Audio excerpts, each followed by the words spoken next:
America যুক্তরাষ্ট্র যখন তেহরানের মিসাইল সামলাতে হিমশিম খাচ্ছে, ঠিক সেই সময়ে আজ কোরিয়ার সময় বেলা 1:23 পিয়ংইয়ং থেকে একসাথে 10টা মিসাইল ছুড়ে দেয় কিম জং উন।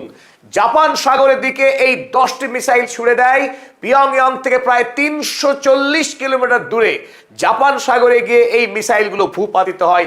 যে সময়ে দক্ষিণ কোরিয়া এবং আমেরিকার সেনাবাহিনী মিলিতভাবে সামরিক কুচকাওয়াজ করছিল, সেই সময় কিম জং উন, ডোনাল্ড ট্রাম্প এবং সাউথ কোরিয়ার রাষ্ট্রপতি লিয়ের মনে ভয় ধরাতে তার এই দুঃসাহসিক ব্যালিস্টিক মিসাইল ছোড়া বলে বিশেষজ্ঞের অভিমত। এই মুহূর্তে পশ্চিম এশিয়ায় যুদ্ধের আগুন দাউ দাউ করে জ্বলছে। গত 28শে ফেব্রুয়ারিতে যখন বর্বর আমেরিকা এবং ইসরায়েল মিলিতভাবে ইরানের উপরে সামরিক আগ্রাসন চালিয়েছে, তারপর থেকেই ইরান লাগাতার প্রত্যাঘাত করে চলেছে আমেরিকার সামরিক ঘাঁটিতে মধ্যপ্রাচ্যের এবং ইসরায়েলের উপরে। এই মুহূর্তে আমেরিকা ইতিমধ্যেই তার যে আকাশ প্রতিরক্ষা ব্যবস্থা, সেই ব্যবস্থা ভেঙে পড়ার মুখে।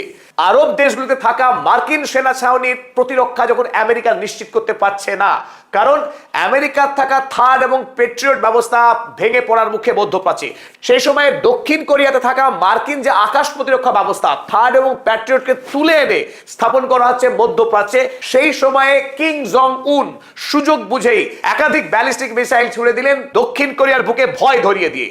এদিকে আমেরিকা যুক্তরাষ্ট্র সারা পৃথিবীতে হত্যা তোলে রাষ্ট্রগুলোকে প্রতিরক্ষা দেওয়ার নামে। কেবলমাত্র সৌদি আরব থেকেই বছরে 71 বিলিয়ন মার্কিন ডলার টাকা নিয়ে যায় আমেরিকা আরবের প্রতিরক্ষা দেওয়ার নাম করে। ঠিক একইভাবে উত্তর কোরিয়ার হাত থেকে দক্ষিণ কোরিয়াকে বাঁচাবার নাম করে এই দক্ষিণ কোরিয়া থেকে প্রচুর টাকা আমেরিকা হপ্তা নিয়ে যায় প্রতি বছর।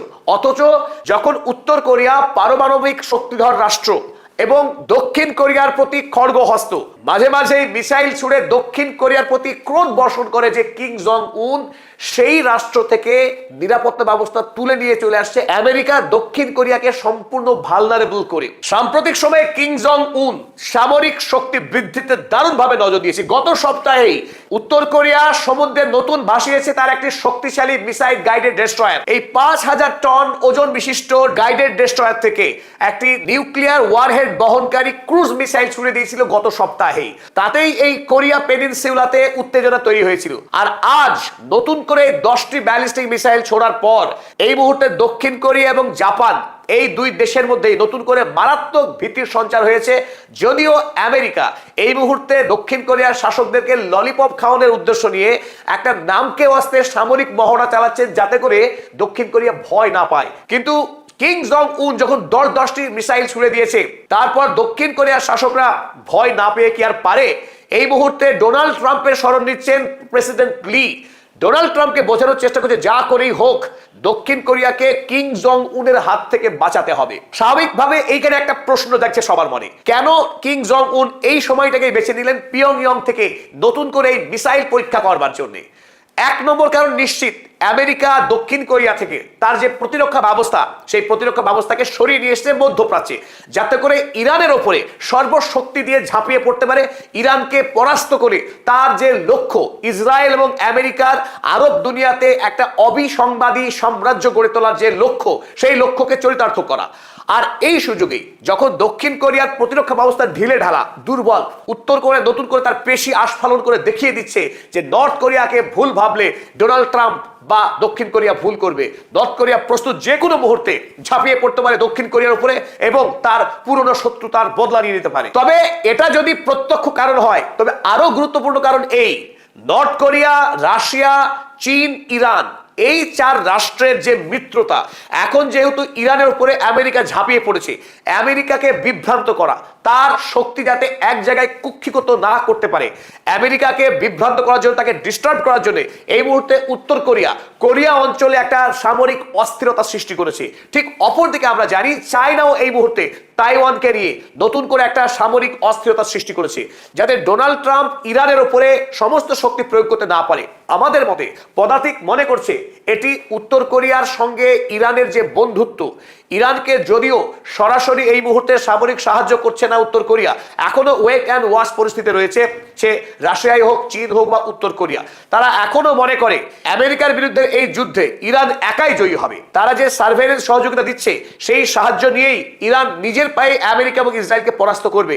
তবুও তাদের পক্ষ থেকে যেটুকু করার, তারা আমেরিকাকে এই মুহূর্তে বিব্রত করছে, কারণ দক্ষিণ কোরিয়ার প্রতি আমেরিকার দায়বদ্ধ তার প্রতিরক্ষাকে সুরক্ষিত রাখা, কারণ তার কাছ থেকে প্রচুর পরিমাণে টাকা গ্রহণ করে আমেরিকা। তাই দক্ষিণ কোরিয়াকে এই মুহূর্তে অস্থির করে দেওয়া, যাতে আমেরিকা বাধ্য হয় সেখানে একটা মিনিমাম সামরিক ব্যবস্থা বজায় রাখতে। একদিকে কিং জং উন যখন কোরিয়া অঞ্চলে উত্তেজনা তৈরি করেছেন, ঠিক একই সময় এদিকে চীনও দেখছি নতুন করে আজ তাইওয়ানকে ঘিরে 1000 জাহাজের এক মহড়া তৈরি করেছে গোটা তাইওয়ানের উপকূল অঞ্চল জুড়ে। আজকের খবর, thousands of boats massed in East China Sea। Purba China সমুদ্রে ইতিমধ্যেই চায়না তার সামরিক শক্তি প্রদর্শন করছে তাইওয়ানের আশেপাশে। যদিও চীন তাইওয়ানকে তার নিজের দেশের অখণ্ড অংশ বলেই মনে করে, কিন্তু তাইওয়ানের যে সরকার আছে সেই সরকার স্বায়ত্ত শাসন ভোগ করে। তারা গোপনে আমেরিকার সঙ্গে সমস্ত রকম যোগাযোগ রেখে চলে এবং চীনের ওপর আমেরিকা কৌশলগত একটা চাপ প্রয়োগ করে সব সময়, যাতে চীন তাইওয়ানের উপরে খবরদারি না করতে পারে। এই মুহূর্তে আমেরিকাকে বিব্রত করবার জন্য তাইওয়ানকে ঘিরে চীন যে নতুন সামরিক প্রস্তুতি নিয়েছে, ঠিক যেভাবে কিং জং উন কোরিয়াতে উত্তেজনা তৈরি করছেন, চীনও একই পথে তাইওয়ানকে ঘিরে নতুন এক অস্থিরতা তৈরি করেছে।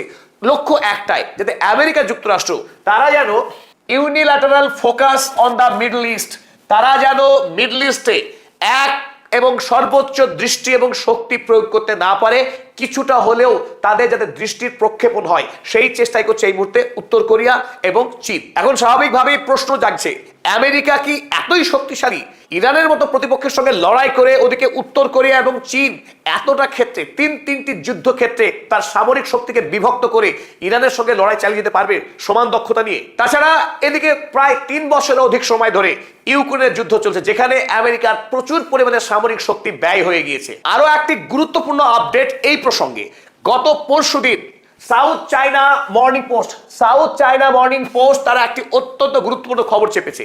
ইরান এই মুহূর্তে তার ইউরেনিয়াম এনরিচমেন্ট প্রকল্প সম্পন্ন করতে না পারার কারণে যে দুঃসাহসের সঙ্গে ইসরায়েল এবং আমেরিকা তাকে আক্রমণ করেছে, আগামী দিনে ইরানে যাতে আর কোন শক্তি আক্রমণ করার সাহস না পায়, সেই প্রেক্ষিতে এখন মুজতবা খামেনেই তিনি চাইছেন ইরানকে পারমাণবিক শক্তিধর রাষ্ট্রে পরিণত করা। আর এই কাজে ইরানকে সাহায্যের হাত বাড়ানোর জন্য সব থেকে উপযুক্ত বন্ধু হলেন কিং জং উন। তাই ইরান এবং উত্তর কোরিয়া তারা পারস্পরিক মিসাইল প্রযুক্তি এবং ইউরেনিয়াম সমৃদ্ধকরণের মধ্য দিয়ে পারমাণবিক অস্ত্র তৈরি, এই দুই ক্ষেত্রে দুই দেশ একাধিক চুক্তি সম্পাদন করতে চলেছে খুব শীঘ্রই। এই বিষয়ে জানিয়েছেন উত্তর কোরিয়ার নিরাপত্তা পরিষদের প্রবীণ বিশ্লেষক চো হ্যান বাম জানিয়েছেন, North Korea and Iran will likely resume cooperation in missile rebuilding and uranium enrichment facilities। খুব শিগগিরই